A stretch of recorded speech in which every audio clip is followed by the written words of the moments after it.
PNC is proud to support Business Forward, where local leaders discuss the challenges and opportunities in how we do business in Central Illinois.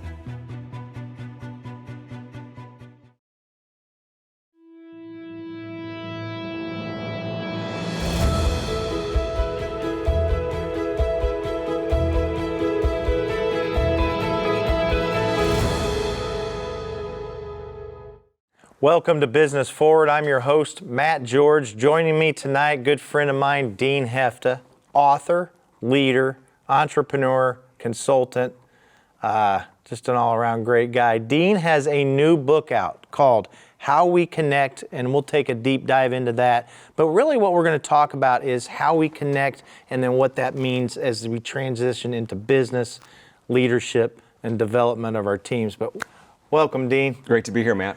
Man, I love it. So, first of all, question about the book. How did you get involved with this? Because we've talked about many things in the past, but I think this was kind of a hidden little project you were working on, and then all of a sudden, you're an author, and it is cool. I read the book. It's awesome. Thanks, man. Well, like a lot of things, it's the things that we have in our life come from relationships. And a few years ago, I met my co-author. He's based out of Paris. He's my French co-author. Okay. We actually have this book in French as well. And he said to me, he was one of my trainers and has been a great friend and mentor. And he said, we need to write a book together. Yeah, and I want you to be my co-author. And so we began this journey to really dive into bringing the insights of process communication model to people in a way that is both helpful if they've been exposed to it before, but also an introduction to the insights to help them understand themselves better first. I think that's the beginning of communication, is self-awareness, and then introduce the model to help us build better connections with the people in our lives. How do you describe the model?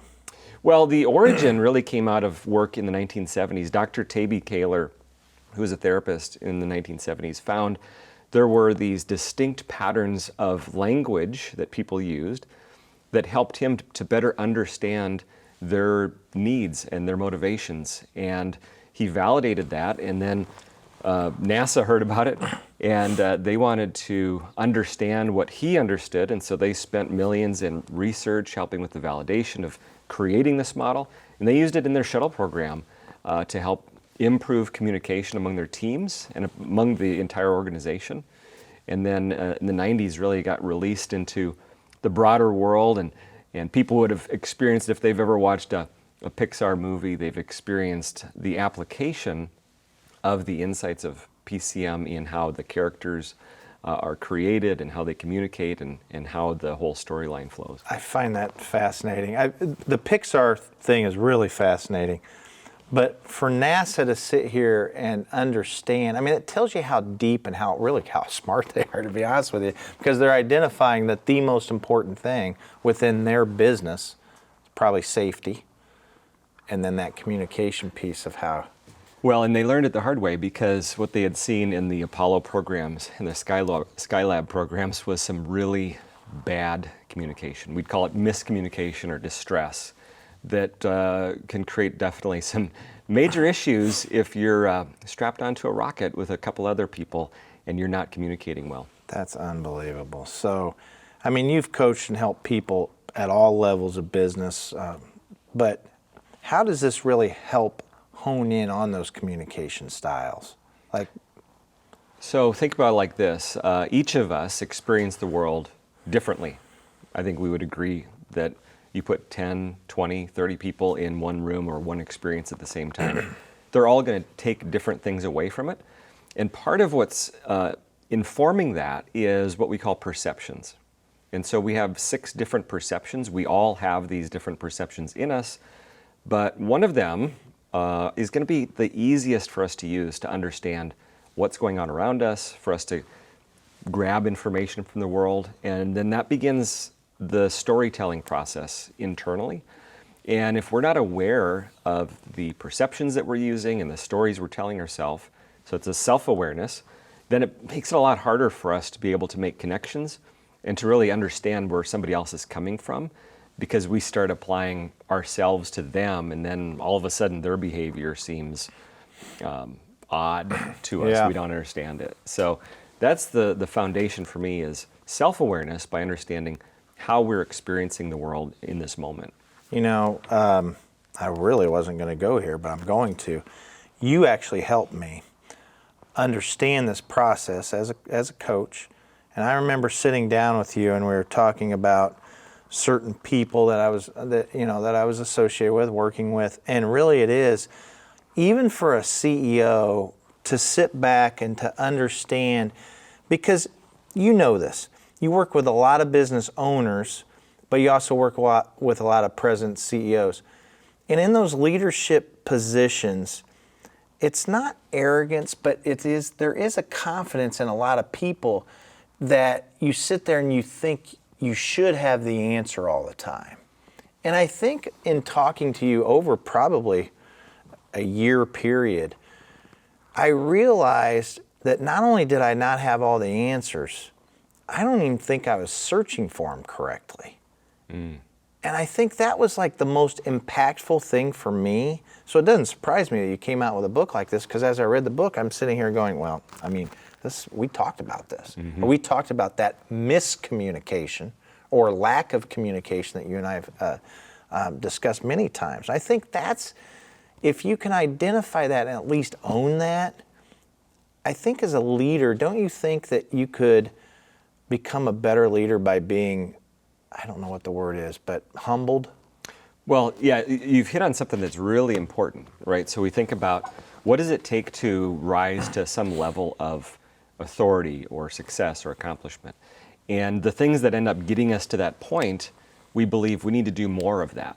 And so maybe we were a great problem solver and we had a lot of answers as a technical person. And as we transition into a role as a leader, we may not pick up on the fact that our job is no longer to be the primary problem solver or to be the primary person that has the answers. The responsibility and what success is has changed, and we might not be aware of that. So you hit on something that's very important, is I have to have confidence in myself and my abilities to take on a task like that. And then the flip side is, or the paradox is, I have to have the humility to acknowledge to myself that I probably don't have all the answers. So I have to have the confidence to act as if I do, and the awareness to admit that I don't. And that's the beginning of being able to be, an effective, connected leader, by being able to say, I might not know.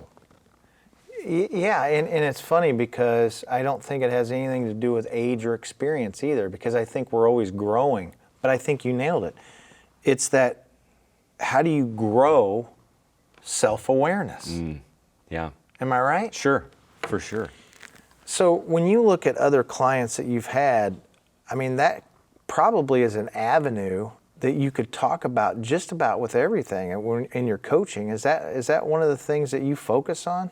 It's foundational. Foundation, so okay. I even, in sessions where I'm doing training and we're working on leadership development, one of the questions that I'll ask people is, have you ever worked for a leader that is not self-aware? And many hands go up. And so what I want them to do is say, what is it I observe in that other person when they're behaving in a way where, to me, it seems like they're not self-aware, and what's the consequence of that? So business leadership, especially when we get to the high levels of the organization, requires us to be able to be emotionally aware and healthy. Otherwise, all of our distress and our misconceptions and our maybe bad behaviors end up getting exported into the entire organization. So you think about it, like an organization is not going to be healthier than its leader. It's not going to magically be a better communicating organization than the CEO is to their executive team. It doesn't get better as you go out in the organization. It degrades. And so we have a responsibility as leaders to be very self-aware of the things I'm good at, of the responsibilities that I have to fulfill, and some of the things that I'm not great at. And to be able to continually be curious enough to seek my blind spots and to seek that feedback without believing that necessarily that's the truth, but I have to be looking for that zone of growth, which is the unknown. You know, you can get the book on Amazon, and you know, one of the things that I really loved about the book is that there was a chapter, and I can't remember which one, but it was early on. I think it was chapter 3 or 4. There's exercises that help you facilitate. You know, you're sitting there thinking to yourself, "Wait a minute, I'm back as a CEO now. I'm reading this as a CEO." And I think that's what's interesting about it, is because you know how it is with any book. You go back, I really like that chapter or something, you reread it or something. But here, it's a thinking person's book, because you sit there and you start. Everything to me became situational. Like I started thinking, well, I remember when this happened. And you can apply it with your family, right? And all of these situations that we find ourselves in. So I want to take what you said there about putting myself in that position as a CEO. I would say that every person watching today can put themselves into the role of CEO, because anybody who's in charge of anything, Including their family, whatever position we find ourselves in, we have moments where we're in an executive role. What does an executive do? An executive has the authority to make things happen. That's not exclusive domain of a CEO. I might be in charge of a sales team. I might be in charge of a service team. I might be in charge of a volunteer group at my church. Wherever it is, there are these executive responsibilities. And part of that is I have to be self-aware enough to know, how am I interacting with all of my key connections. Kevin Harrington and Mark Tim wrote a book, Mentor to Millions, and it was Wall Street Journal #1. And Mark Tim, you know, Kevin was a shark on Shark Tank, but Mark Tim said, I finally became a better businessman when I realized I needed to be the CEO of my family first.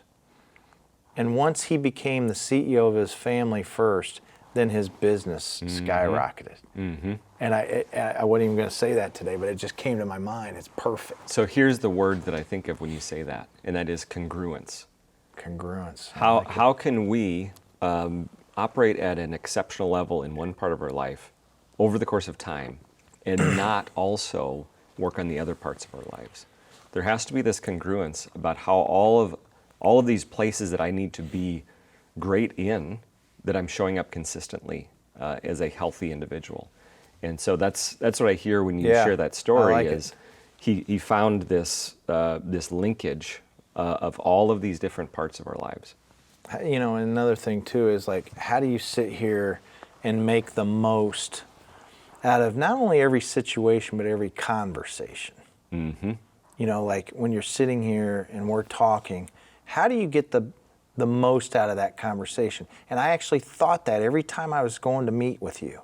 I thought, I've got to make this hour, which always turned into an hour and 15, but how do you make this hour the best hour without wasting having that filler? I think that's tough. Well, I think there's a handful of things for any of us in every situation. We, if I said there's 3 components to it, I'd say one of them is focus, right? Call it presence, whatever you want.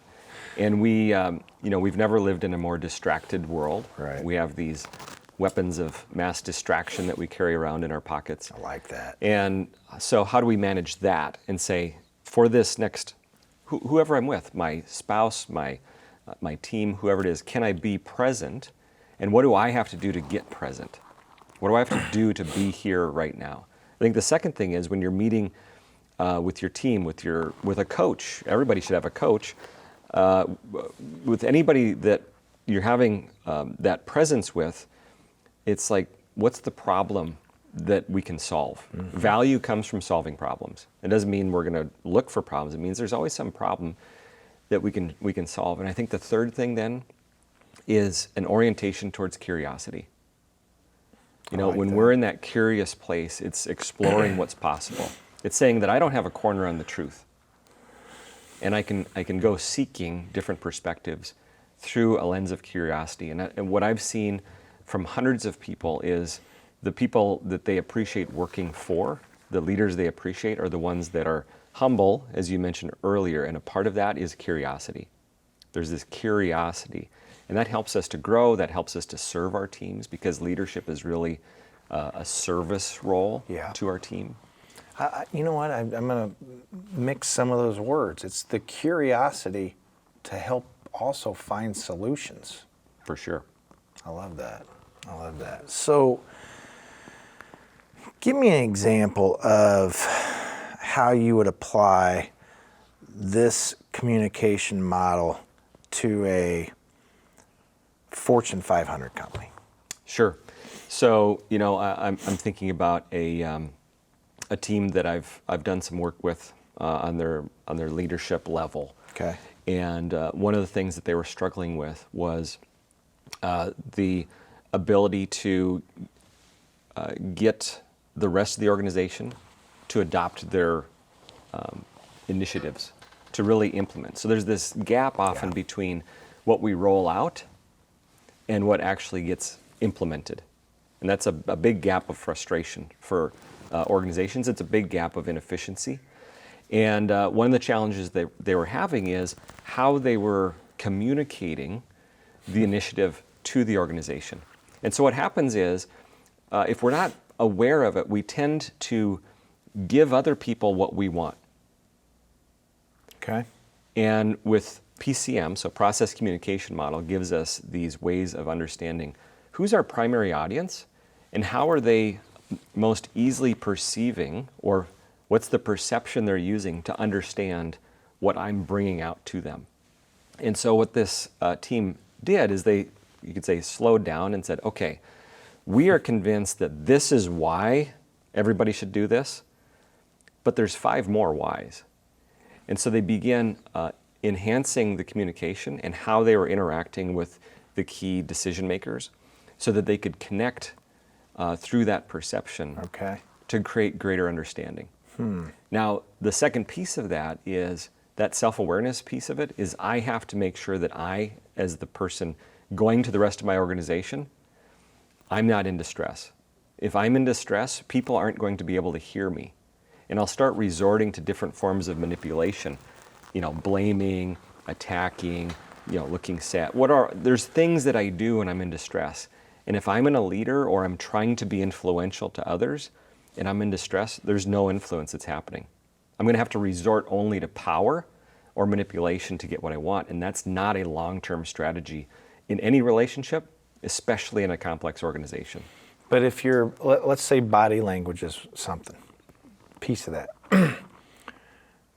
Does the word authenticity of the leader, is that what you're talking about? Because if they're authentic, let's say you're having a tough day. Mm-hmm. And you can't have your head up at all times even though you try. Sure.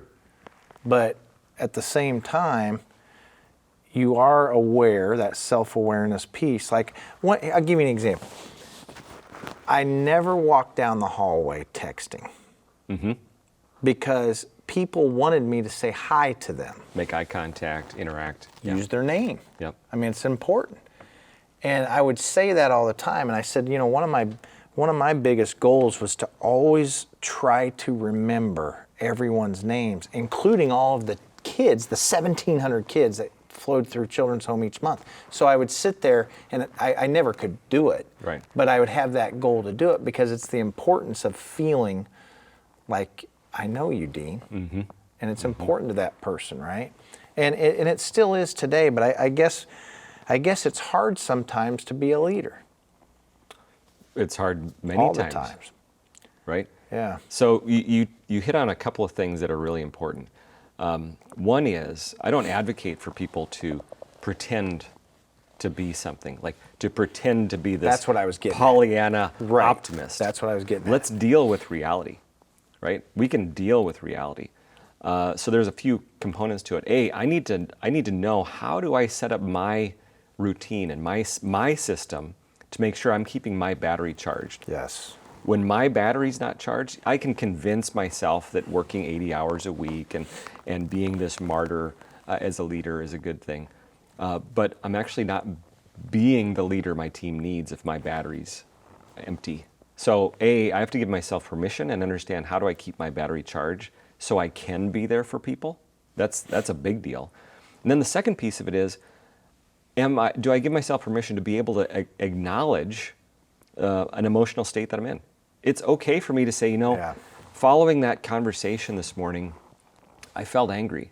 And I wanted to come back and visit about some of the things that happened in that so that we could get on the same page. I like it. Now, that's a different way of interacting than what we're used to seeing when people talk about being angry, right? When I'm expressing that, I'm acknowledging this is how I was feeling, and I don't want that to come between us. Let's talk.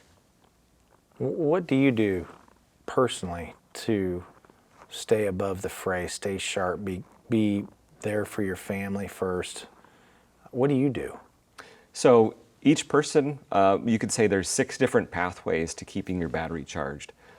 For me, sleep is really important. So there's a physical aspect to it, Okay. and a psychological aspect to it. So for me, making sure that I'm sleeping well and well rested, that's like the first thing. Then I can be more resilient. The second thing is, for me personally, making sure that I'm making progress on things that I find valuable. Doing the things and making progress in those areas charges my battery. So I don't get, discharged by doing work. I get charged as long as it's work that I find valuable and helpful. Right. And so then I can be present. The third piece of it for me is just being aware of the stories that I'm telling myself.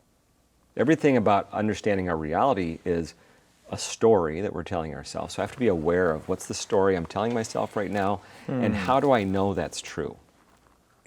Yeah, because you could lie to yourself. Of course we do. Yeah. Yeah, and I just had a guest on, and the conversation was storytelling. And I think the importance of storytelling, but I was talking about storytelling to the masses, but you're also talking about being real and authentic to yourself. Because how am I going to be authentic to my wife if I'm faking me? Right, right, right. Or my That's where it kids. begins. How does it get more real than my ability to understand my story? Yeah, How do I tell a great story until I can tell myself a great story? that's awesome. So you mentioned everybody needs a coach. I think that's easier said than done for most people, because how many times have you gotten the question, how do I get a mentor? I get it all the time.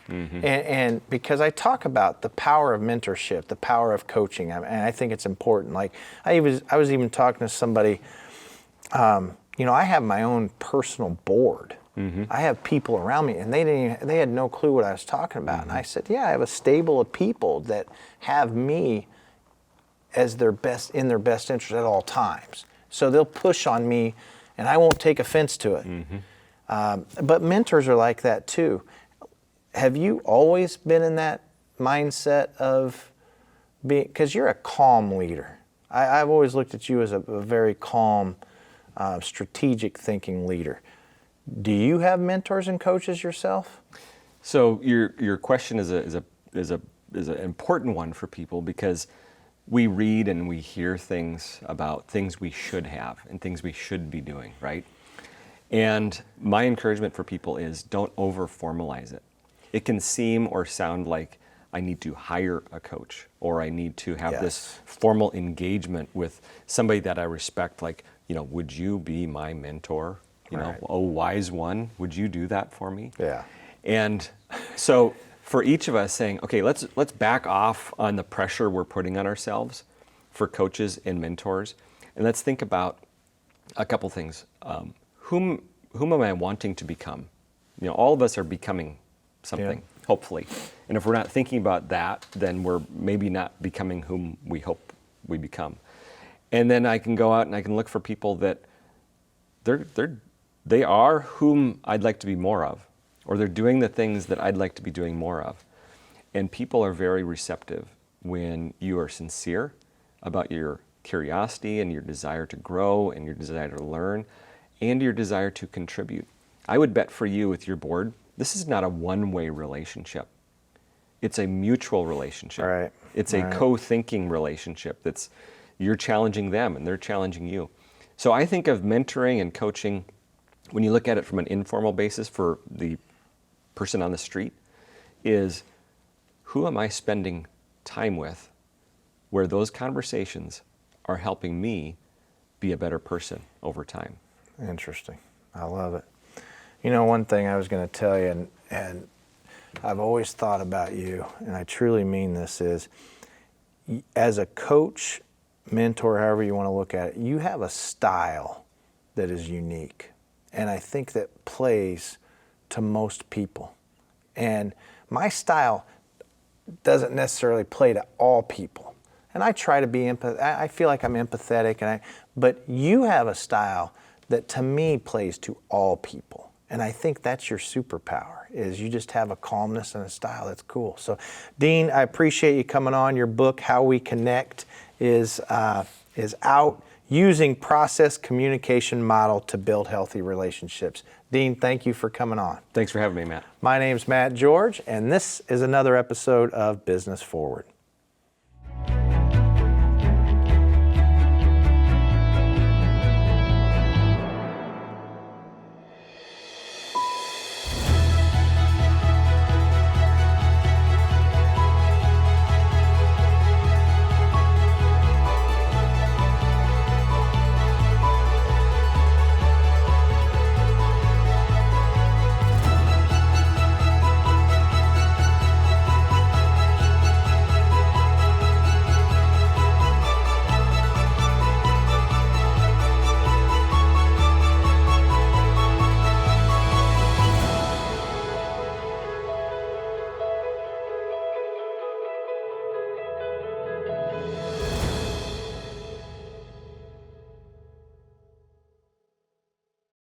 Thanks for tuning in to Business Forward, brought to you by PNC. PNC Bank, National Association, member FDIC.